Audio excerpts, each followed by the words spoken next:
अस्सलाम वालेकुम। उम्मीद है खैरियत से होंगे आप लोग। आज की वीडियो में हम बात करेंगे ज्योग्राफी के एग्ज़ाम की, जो आप लोगों का आया था पेपर 2 पाकिस्तान स्टडीज़ का। आप लोगों को पता है पेपर बाहर आ चुका है, तो उसी के हवाले से कि उसकी क्या मार्किंग स्कीम थी एग्ज़ाम की, उसके बारे में बात करते हैं। तो पहले तो आप लोगों का जो पहला क्वेश्चन था एग्ज़ाम में, यही वाला था। इसमें आप लोगों ने कंट्री डब्ल्यू का बताना था, तो कंट्री डब्ल्यू तो आप लोगों को पता है अफ़गानिस्तान थी, सबको पता है। और यहाँ सिटी एक्स दरमियान में है सिंध के, तो हैदराबाद। ठीक हो गया।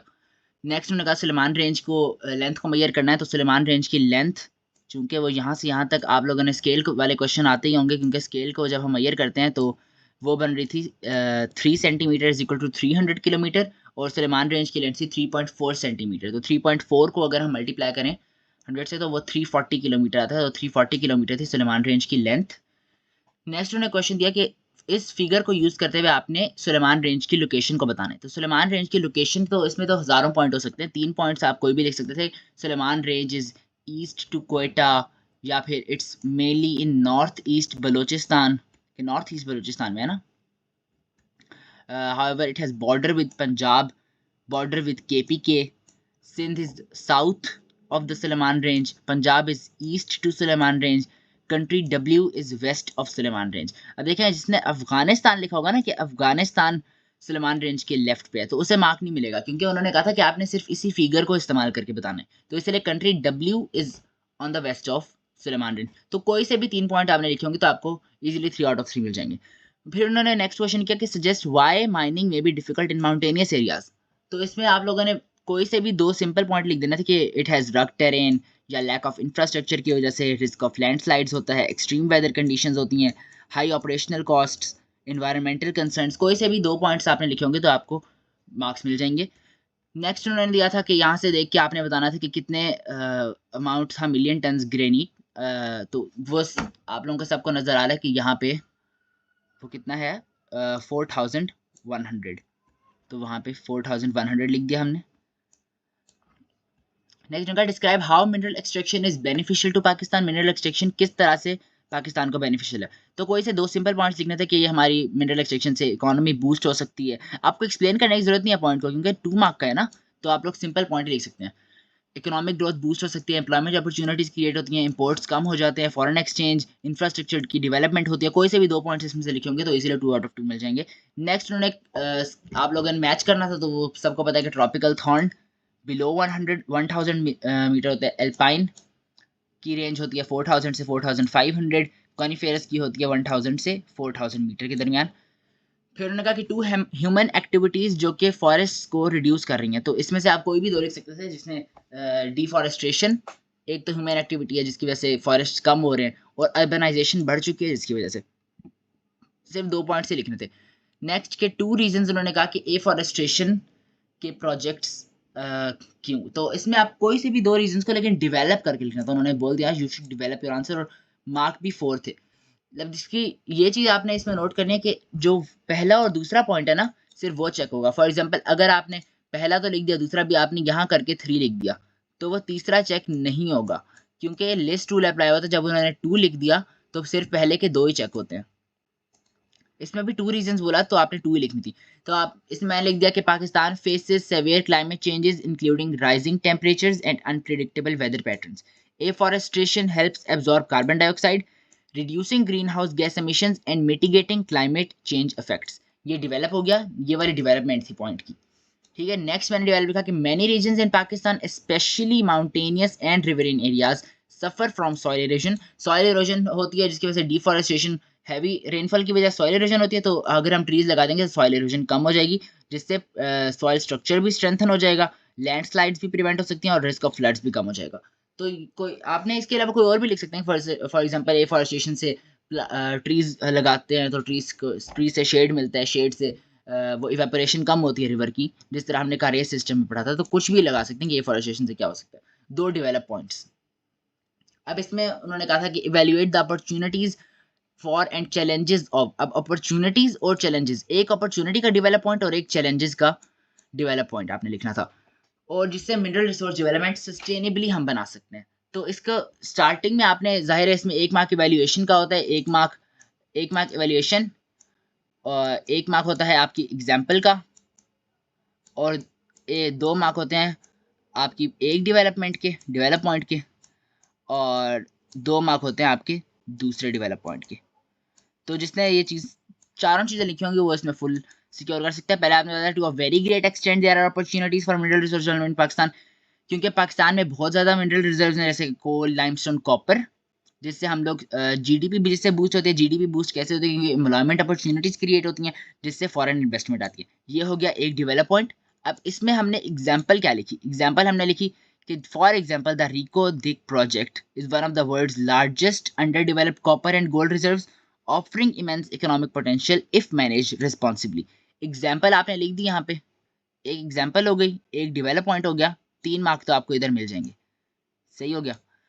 नेक्स्ट आपने अगला डेवलप पॉइंट कैसे लिखना था कि अगले में आपने लिख दिया कि however to some extent there are also challenges that are encountered. For example, अब चैलेंजेस क्या हैं? Mining can lead to deforestation होती है माइनिंग से, सॉइल इरोजन होती है, वाटर कंटेमिनेशन होती है, जिसका इफेक्ट क्या होता है कि बायोडाइवर्सिटी इफेक्ट होती है जिससे, और लोकल कम्युनिटीज जैसे कि फार्मर्स का लैंड कल्टिवेबल नहीं रह जाता क्योंकि उसमें डिफॉरेस्टेशन, सॉइल इरोजन वाला लैंड।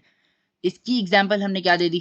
एग्जाम्पल एक देनी होती है, दो नहीं, मैंने यहाँ 2 लिख दिया कि in northern Waziristan where copper ore reserves are total 500 million tons, ineffective administration and scarce funding have prevented sustainable development leading to environmental concerns. ठीक हो गया, एग्जाम्पल हो गई। और एंड पे आपने क्या लिखना था? अपना इवेल्युएशन की overall I think that it is still possible to do sustainable mining in Pakistan. इस बात का आपको 1 नंबर मिलेगा। ठीक हो गया। तो इस तरह आपके 6 आउट ऑफ 6 इस बात। सेकंड क्वेश्चन की बात करें तो सेकंड क्वेश्चन मैंने पूछा हाईएस्ट रेनफॉल क्या है। हाईएस्ट रेनफॉल आपको नजर आ रही होगी कि 30 है यहाँ पे। ठीक है।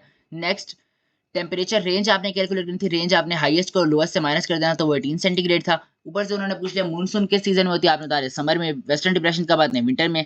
फिर उन्होंने पूछा कि कोल्ड विंटर्स, माइल्ड समर और रेनफॉल सब सीजन में कौन से प्रोविंस में होती है, तो उसका सीधा सीधा था आंसर था कि नॉर्दर्न खैबर पख्तूनख्वा, क्योंकि सिंध और बलोचिस्तान में नहीं हो सकती।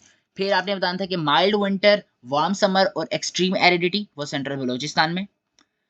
फिर उन्होंने इंसर्ट दिया हुआ था वो सैंड की पिक्चर्स वाला, जिसमें एक रेगिस्तान दिखाया हुआ था, उसके आपने 3 कैरेक्टरिस्टिक्स बताने थे। अब उन्होंने स्पेशली इसमें लैंडस्केप का पूछा।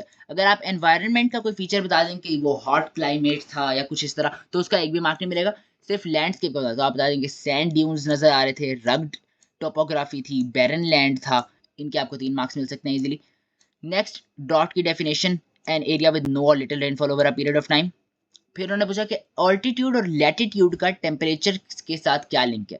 तो हम बताते हैं कि जैसे ऑल्टीट्यूड इंक्रीज होता है टेम्परेचर डिक्रीज होता है, ऑल्टीट्यूड डिक्रीज होता है तो टेम्परेचर इंक्रीज होता है। So they are inversely proportional. 2 out of 2 आपको मिल जाएंगे। Latitude, places near the equator उनका ज़्यादा टेम्परेचर होता है, प्लेसेस जो इक्वेटर से दूर है उनका लोअर टेम्परेचर होता है। 4 आउट ऑफ 4 इजी, इजी था पेपर वैसे। नेक्स्ट उन्होंने पूछा कि रेन स्टॉर्म्स का एग्रीकल्चर के ऊपर क्या इम्पैक्ट हो सकता है। ठीक है, तो इसमें आपने 2 डेवलप पॉइंट लिखने थे क्योंकि 4 मार्क का था, और उन्होंने कह दिया you should develop your answer. पहला आपने लिख दिया हैवी रेन स्टॉर्म्स से फ्लड्स आते हैं, फ्लड से फील्ड्स डिस्ट्रॉय हो जाती हैं, जो क्रॉप्स खड़ी होती हैं वो बर्बाद हो जाती हैं। स्ट्रॉन्ग विंड्स और हेल स्टॉर्म से इरिगेशन सिस्टम्स डैमेज हो जाते हैं, storage facilities, transportation networks, making it difficult for the farmer to access markets. एक डेवलप पॉइंट हो गया। दूसरा, moderate rain storms help replenish ground water and irrigation system benefiting. अब जब जाहिर है वो आता है स्टॉर्म, तो उससे वो हमने पढ़ा था ना एलुवियल सॉइल हो जाता है, जिसके बाद फ्लडेड लैंड के ऊपर क्रॉप ज़्यादा अच्छी ग्रो करती हैं, वो वाला point. Enhance the growth of rabi crop such as wheat and barley ensuring better yields. 2 develop points हो गए। इसका 6 मार्क का था कि सवात वैली का विंटर टेम्परेचर लो होते हैं तो उसमें किस तरह से उसके क्या बेनिफिट्स और क्या चैलेंज है। एक बेनिफिट का पॉइंट, एक चैलेंजेस का। बेनिफिट्स में there are many benefits as Swat valley is very popular winter tourist destination, जिससे विजिटर्स हर साल आते हैं, जिस विजिटर्स के आने से लोकल इकोनॉमी बूस्ट होती है, क्रिएटिंग जॉब्स, जो एम्प्लॉयमेंट जनरेट होती है। एम्प्लॉयमेंट कैसे? जैसे hospitality, transport, tourism related business, tour guides बन जाते हैं। इसकी एग्जाम्पल हमने क्या दे दी? एग्जाम्पल हमने दे दी for example Malam Jabba ski resort has become a major attraction generating revenue and employment opportunities. ठीक हो गया, 3 नंबर तो यहीं मिल जाएंगे। नेक्स्ट आपने next develop point, however there are some challenges that are faced as well. Challenges क्या है कि एक्सट्रीम कोल्ड और हैवी रेनफॉल से डेली लाइफ डिस्टर्ब हो जाती है, ट्रांसपोर्टेशन नहीं होती, हीटिंग कॉस्ट इंक्रीज हो जाती हैं, रोड्स अक्सर ब्लॉक हो जाती हैं, कम्युनिटीज़ जिससे आइसोलेट हो जाती हैं और उससे एसेंशियल सर्विसेज की एक्सेस भी नहीं मिलती। इसकी हमने एग्जांपल क्या दे दी कि in upper Dir frequent snowfall leads to road closures affecting trade and emergency response.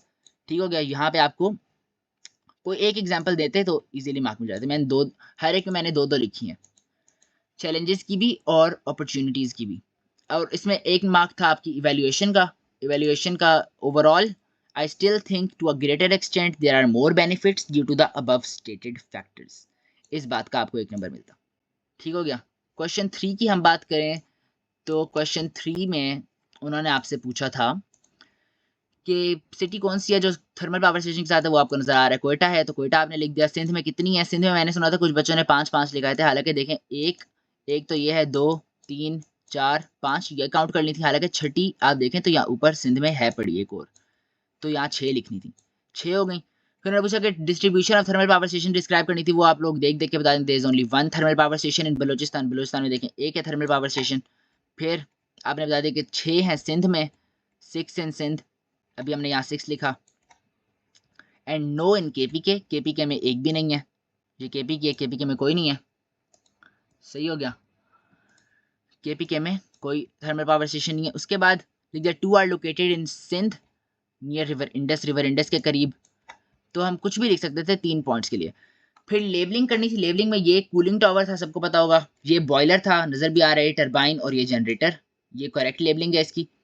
उसके बाद उन्होंने कहा कि describe how coal is mined in an open cast mining. Open cast mining में कोल कैसे माइंड होता है, 2 मार्क का क्वेश्चन था, तो इसमें 2 पॉइंट लिखने थे कि coal is mined in open cast mining by removing surface layers of soil. Soil की हम सरफेस लेयर निकालते हैं तो कोल सीम्स एक्सपोज होती हैं, उसके बाद हम लोग एक्सकेवेटर्स या ट्रक्स लाते हैं जिससे हम कोल को एक्सट्रैक्ट कर लेते हैं और फिर उसको ट्रांसपोर्ट करते हैं प्रोसेसिंग के लिए। कुछ बच्चों ने लिखा होगा ब्लास्ट मेथड होता है, ब्लास्ट मेथड भी सही होगा क्योंकि हम बम फोड़ देते हैं, बम फोड़ने के बाद वहाँ पे जाके निकाल लेते हैं कोल, वो वाला मेथड भी बिल्कुल करेक्ट होगा। फिर उन्होंने कहा cost is one of the factors that can affect the availability of electricity, state 3 other factors that affect the availability. अब पावर थेफ्ट होता है, पावर थेफ्ट से इलेक्ट्रिसिटी का मसला होता है। ठीक हो गया। Next insufficient power generation capacity, हमारे ग्रिड सिस्टम छोटे हैं। सिर्फ सिंपल पॉइंट लिखने थे क्योंकि 3 मार्क का था ना, 3 आपने लिखने थे। फ्यूल शॉर्टेजेस है पाकिस्तान में जिसकी वजह से ऐसा होता है। फिर explain why cost of some non renewable power resources in Pakistan में increase, you should develop your answer.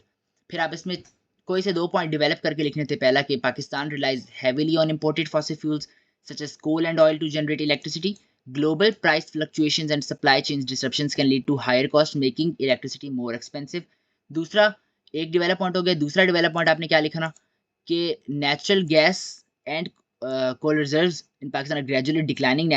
जो हमारे नॉन रीन्यूएबल वो हैं रिजर्व्स, वो डिक्लाइन हो रहे हैं और जिससे हमारे इंपोर्ट्स कॉस्टली हो रहे हैं। As extraction becomes more difficult, operational cost rise further driving up electricity prices. दो डेवलप पॉइंट्स, तो रीन्यूएबल एनर्जी कौन सी होती है, that will not run out and can be used over and over again. Electricity को हम thermal geothermal resources से कैसे जनरेट कर सकते हैं, तो इसके आपने 2 खाली पॉइंट लिखने थे। डिस्क्राइब करना है प्रोसेस की इलेक्ट्रिसिटी से कैसे होते हैं जियोथर्मल, क्योंकि हम लोग उसको बर्न करते हैं, बर्न करने से हीट जनरेट होती है, हीट से स्टीम जनरेट होती है, स्टीम टरबाइन को मूव करती है, टरबाइन जनरेटर्स को मूव करते हैं, जनरेटर इलेक्ट्रिसिटी को ट्रांसफर करते हैं पावर लाइन्स में, जिससे ट्रांसफार्मर से हमारे घरों तक इलेक्ट्रिसिटी आती है पावर लाइन्स के जरिए। 2 हो गए। इसका 4 मार्कर 6 मार्कर था कि एक बंदा कह रहा है कि स्मॉल स्केल जनरेशन जैसे कि सोलर पैनल ज़्यादा बेहतर है, कह रहे हैं नहीं लार्ज स्केल, तो इसमें आपने कुछ किसी को भी सपोर्ट कर सकते हैं। मैं लिख दिया I agree with view A. इस बात पे आपको 1 नंबर मिल जाएगा क्योंकि आपने इवैल्यूएशन दे दी। फिर आपने बताया पहले पॉइंट का कि स्मॉल स्केल जनरेशन से solar panel can be quickly implemented in remote villages, क्योंकि उससे वो इलेक्ट्रिसिटी प्रोवाइड करेंगे जहाँ पे नेशनल ग्रिड कम होगी। इसकी एग्जांपल क्या लिखी कि example for example Quaid-e-Azam solar park in Bahawalpur has successfully supplied clean energy to local communities reducing reliance on non renewable resources. ये डेवलप हो गया और एग्जांपल भी दे दी, इवैल्यूएशन भी। 4 नंबर ये पॉइंट लिखते हैं आपको मिल जाएंगे। Next, however, to some extent, I also agree with view B as large projects such as dam से हम लोग अच्छी खासी इलेक्ट्रिसिटी प्रोड्यूस कर सकते हैं जो कि नेशनल ग्रिड को सिग्निफिकेंटली कंट्रीब्यूट करेगी। इसमें एग्जांपल हमने क्या दी, ये फॉर इंस्टेंस एक ही बात होती है। Tarbela dam, one of the largest earth filled dams in the world, has been a major source of hydro electric power for Pakistan, supporting industries and urban centres. और एंड पे वैसे भी लिख दिया एक और बार भी कंक्लूजन लेकर, to conclude I still agree with view because of the above stated factors. ये हो गया क्वेश्चन। क्वेश्चन 4 आपका क्या था? क्वेश्चन 4 था उन्होंने इंटरनेशनल सी पोर्ट्स बताने थे वाई और जी। वाई जिवानी, जी पोर्ट की मारी या कराची। उन्होंने पूछा कि पेशावर की डायरेक्शन कोयटा से कहाँ किस तरफ है। पेशावर ऊपर है, देखें नीचे की तरफ, जाहिर है साउथ होगा। पेशावर से नीचे आएंगे तो साउथ, और साउथ से इधर जाएंगे तो वेस्ट, तो साउथ वेस्ट हो जाएगा कोयटा। ठीक हो गया, साउथ वेस्ट। नेक्स्ट उन्होंने पूछा कि कंपेयर करनी है ड्राई पोर्ट की डिस्ट्रीब्यूशन। ड्राई पोर्ट की डिस्ट्रीब्यूशन आपने सिंपल देख देख के बताना था। 1 dry port in Balochistan where 4 airports Balochistan में। 2 पॉइंट बताने थे सिर्फ, तो 2 में से एक ये हो गया। No dry port in KPK, लेकिन केपीके में 2 एयरपोर्ट हैं। ड्राई पोर्ट कोई भी नहीं है केपीके में, यहाँ पे 1 ड्राई पोर्ट है, लेकिन 4 एयरपोर्ट्स नजर आ रहे हैं बलूचिस्तान में। उसके बाद हम क्या लिख सकते हैं कि सिंध में कोई ड्राई पोर्ट नहीं है, लेकिन एक सिंध के करीब है, लेकिन सिंध में एक एयरपोर्ट है। सिर्फ आपने डिस्ट्रीब्यूशन को कंपेयर कर देना था, लेकिन कोई ड्राई पोर्ट नहीं है इधर। ये ड्राई पोर्ट है, लेकिन ड्राई पोर्ट सिंध के साथ है, सिंध के अंदर कोई नहीं है। ठीक हो गया। अब उन्होंने कहा कि 3 फैक्टर्स बताएं जिससे एयरपोर्ट्स की डेवलपमेंट इफेक्ट होती है। पहला, जाहिर है जहाँ ज़्यादा पॉपुलेशन होगी वहाँ एयरपोर्ट होगा, जहाँ फ्लैट लैंड होगा वहाँ एयरपोर्ट होगा, जहाँ अच्छा इंफ्रास्ट्रक्चर होगा वहाँ एयरपोर्ट होगा। 3 सिंपल पॉइंट्स लिखने थे। फिर उन्होंने ग्राफ दिया, ग्राफ को उन्होंने बोला कि वो करना है 7.2 और 8.3। तो 2018 में देखें 7.2 इधर ही बनता है 7.2, क्योंकि यहाँ 2 एक को रिप्रेजेंट कर रहे थे, यहाँ टोटल थे 5 बॉक्सेस, तो 7.2 ये वाली लाइन बनेगी सीधी सीधी सीधी, इधर हो गया एक। नेक्स्ट उन्होंने पूछा 2019 में 8.3, तो 8.3 8.4 इधर होगा, 8.2 इधर, 8.3 बिल्कुल ऐसे दरमियान में से निकलेगी लाइन। ठीक है, इनको ज्वाइन कर दिया तो ये यूं बनेगा आपका ग्राफ। सही है। नेक्स्ट ब्लैंक्स आ गई थी, ब्लैंक्स में आपने लिखना था कि Pakistan has large rail network linking major cities of main line runs from north to south connecting Peshawar in the north and Karachi in the south. Karachi इधर लिखना था। Some areas in western Pakistan have fewer railway lines और the province with the most dense railway network is Punjab. ये इसमें से आपके कोई से भी 2 लिखेंगे तो ठीक हो जाएंगे, 2 आउट ऑफ 2। अब उन्होंने कहा कि रोड नेटवर्क्स की कोई एक डिसएडवांटेज और एक एडवांटेज है। एडवांटेज यही है कि उससे डोर टू डोर सर्विस होती है, डिसएडवांटेज कि ट्रैफिक होती है रोड्स पे। ड्राई पोर्ट क्या होता है? Dry port is an inland terminal where goods are stored, handled and transferred और फ्रॉम सी पोर्ट्स। अब एक आपने रीजन बतानी है ड्राई पोर्ट्स की, एक आपने रीजन बतानी है इंटरनेशनल सी पोर्ट्स को डेवलप करने से क्या फर्क पड़ेगा। देखें, ड्राई पोर्ट को डेवलप करेंगे, डेवलप पॉइंट बताएंगे, ड्राई पोर्ट को डेवलप करेंगे जिससे मूवमेंट फैसिलिटेट हो गई गुड्स की, और कंजेशन जो कोस्टल एयरपोर्ट कोस्टल पोर्ट्स पे जो रश हो जाता है ज़्यादा उसका, तो वो कम होगा, जिससे हमारे बिजनेसेस लैंड लॉक रीजन्स में इंटरनेशनल ट्रेड रूट्स के जरिए एफिशिएंटली हो सकते हैं। इंटरनेशनल सी पोर्ट की क्या है? International sea ports have been developed to enhance Pakistan's connectivity with global markets, supporting exports and imports, thus boosting foreign exchange. इसके आपको मिल जाएंगे पूरे 4 में से 4 नंबर। ठीक हो गया। नेक्स्ट 6 मार्क का इसका क्या था? To what extent can building new airports in Pakistan support its future sustainable development. Airports बनाना किस हद तक सस्टेनेबली पॉसिबल है? अब इसमें पहले आप बताएं to a very great extent it is possible. कैसे पॉसिबल है? एक पॉइंट, कैसे नहीं पॉसिबल उसका एक point. New airports can enhance trade, tourism and business opportunities leading to economic growth. Improved air connectivity allows business to expand, attract foreign investment, boost tourism. ठीक हो गया, डेवलप हो गया पॉइंट। एग्जाम्पल आपने क्या दी? For example, Sakardu Airport upgrade has significantly increased tourism in northern Pakistan, benefiting local businesses and creating jobs. However, to some extent, it is not possible as अब आपने दूसरा पॉइंट लिखना था कि कैसे पॉसिबल नहीं है। As airport construction requires large scale land clearing, which can lead to deforestation, habitat destruction, and increased carbon emissions. Expanding airports like Karachi's Jinnah International has raised concerns about urban congestion and environmental degradation. ठीक हो गया, 2 points हो गए। Next आपने अपना लिख दिया valuation. Valuation में लिखना था कि कोई किससे भी आप एग्री कर रहे हैं। Overall I still think that the great extent it is possible to build new airports in Pakistan sustainably due to the above stated factors. इसमें आप कोई वो भी लिख सकते हैं दो कि फॉर एग्जांपल ऐसा नहीं है, क्योंकि ये भी लिख सकते हैं valuation overall I still think that to a great it is not possible. Not possible भी लिख सकते थे, वो हर बंदे की अपनी मर्जी है, बस एक इवैल्यूएशन देनी थी। इट इज नॉट पॉसिबल यहाँ पे आ सकता था। क्वेश्चन 5 मेरे ख्याल से मोस्टली बच्चों ने छोड़ा है जहाँ तक मैंने सुना है। तो इसमें आपने पहले प्रोपोर्शन बताना था 28-29%, यहाँ पे आपको नजर आ रहे देखें अर्बन एरियाज का। नेक्स्ट उसका आपने माइनस कर देना था, यहाँ पे 60 में से 27, 28 और 22 या 33% आ रहे हैं। फिर उन्होंने पूछा कि एम्प्लॉयमेंट सेक्टर्स को कौन से वो होते हैं ज़्यादा, तो कौन सी दो करेक्ट स्टेटमेंट थी इसमें, एक कि most workers are in primary and secondary jobs, दूसरा टर्शरी सेक्टर में सबसे ज़्यादा वर्कर्स होते हैं। फिर पूछा कि दो रीजंस बताएं कि number of workers employed in agriculture change कैसे हो रहे हैं।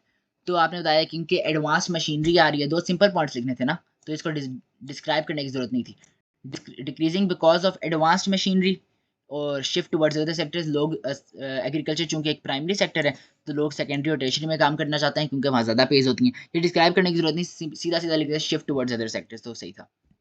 इसका इंसर्ट मुझे याद नहीं आ रहा, आप उनको खुद बेहतर बताओ कि क्या इंसर्ट था, तो ये वैसे भी देख देख के लिखना होता है, तो इसमें इंशाल्लाह आप लोगों के 3 में से 3 आ ही जाएंगे। तो up to you. Next, 3 impact बताने थे अनएम्प्लॉयमेंट के कि वो पीपल्स की ज़िंदगियों को कैसे इफेक्ट करती है। पहला, अनएम्प्लॉयमेंट से पॉवर्टी बढ़ जाती है, उससे क्राइम बढ़ जाते हैं, सोशल इश्यूज होते हैं, प्रेशर पड़ता है पब्लिक सर्विसेज के ऊपर। 3 पॉइंट हो गए, 1 2 3। नेक्स्ट, डेवलपमेंट का लिखना था आपने, 4 मार्क का था कि 2 वेज दैट अनएम्प्लॉयमेंट और इनफॉर्मल एम्प्लॉयमेंट कैसे पाकिस्तान की जीडीपी को इफेक्ट करती है। पहला था high unemployment and informal employment mean fewer people pay taxes, 1 point हो गया। Leading to lower government revenue, इससे क्या होगा, since informal workers often operate outside the tax system, the government The government struggles to find essential services like infrastructure, healthcare, and education. दूसरा, informal employment often lacks stability, proper wages, and access to advanced technology, reducing overall productivity. Workers in informal sectors such as street vendors, small-scale manufacturers contribute less to industrial and technological progress, slowing economic growth. ये development हो गई, 4 में 4 आ जाएंगे। Governing how describe, फिर था 3 mark का question कि describe how governing authorities can encourage industrial growth in Pakistan. इसमें आपको कोई से भी 3 पॉइंट लिखने थे, सिंपल, क्योंकि 3 मार्क का था ना। Building better transport network, energy supply and industrial zone, support industries, पहला पॉइंट हो गया। दूसरा, providing financial assistance and training to help business grow, दूसरा पॉइंट हो गया। तीसरा लिख सकते थे कि encouraging exports through tax incentives and trade agreements boost industrial output. इसका लास्ट क्वेश्चन क्या था, लास्ट क्वेश्चन था, एक व्यू ये था कि the best way to support economic growth is to increase access to telecommunications. View भी था the best way to support economic growth is to increase access to education. आप किसी से भी एग्री कर सकते थे, मैंने लिख दिया कि I agree more with view A, इस पे 1 नंबर मिल जाएगा क्योंकि इवैल्यूएशन है। नेक्स्ट, पहला पॉइंट डेवलप कर रहा है, as expanding telecommunications improves internet access, enables digital businesses, online learning, and remote work opportunities. This fosters entrepreneurship and allows more people to participate in the economy. For example, अब example देनी थी उसकी, initiatives like Pakistan's digital transformation project are helping business grow through connectivity. एक example हो गई, 4 mark यहाँ पे मिल जाएंगे। नेक्स्ट पॉइंट क्या था, व्यू बी के ऊपर, however to some extent I also agree with view B as better education equips workers with essential skills, increasing employment rates and innovation. A more educated population contributes to economic progress by supporting industries such as technology, healthcare, and engineering. ठीक हो गया, develop point हो गया। Next, इसकी example, for instance the higher education commission scholarship programs help students access quality education, improving job opportunities. ठीक हो गया। Next and पे दोबारा भी मैंने इवैल्यूएशन लिख दी, but overall I still agree with view A because of its more importance in above stated factors. उम्मीद है आप लोगों को समझ आया होगा। अब आप लोग कमेंट्स में इसको पहले सुन ले, मैंने नीचे नोट भी लगाया हुआ है कि ये सिर्फ एक पॉसिबल मार्किंग स्कीम है, ऐसा नहीं है कि मार्किंग स्कीम बिल्कुल एग्जैक्ट आपके एग्जाम की ऐसी होगी, किसी जगह पे मैं भी गलत हो सकता हूँ। तो अगर मैं किसी जगह पे गलत हूँ तो कमेंट्स में मुझे ठीक करें ताकि सारों को इससे फ़ायदा हो, सारे इसको जाने कि क्या सही आंसर था और अपना अंदाज़ा लगाएं कि कितने मार्क्स आप लोग के आ सकते हैं। सिमिलर आंसर जो आप लोगों के करेक्ट होंगे, फॉर एग्जांपल मैंने 3 पॉइंट्स थे तो 3 लिखे हैं, वो फिगर वाले जैसा मैंने लिखा सैंड ड्यून्स, बैरन लैंड और रग टोपोग्राफी। तो इसके अलावा कोई से भी आप 3 और भी लिखें लेकिन वो वैलिड होंगे तो वो जाहिर है वो क्रेडिटेबल होंगे। तो सिर्फ ये मार्किंग स्कीम नहीं है, all valid points must be credited लिखा होता है। आप इससे बस क्रॉस चेक कर सकते हैं अपने आंसर को। इफ़ एनीथिंग इज़ रॉन्ग तो कमेंट्स में ज़रूर बताएं ताकि सब इस चैनल के ज़रिए बेनिफिट हो सकें। उम्मीद है आप लोगों को समझ आया होगा। और ये कोई मार्किंग स्कीम उस तरह से नहीं है, सिर्फ एक पॉसिबल मार्किंग स्कीम है कि ऐसी हो सकती है।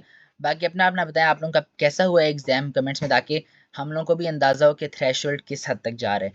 वैसे मुझे लग रहा है कि 60 तक तो जाएगा ज्योग्राफी का, 60-65 तक, जितना बच्चों ने किया होगा। अपना ख्याल रखें। अल्लाह हाफ़िज़।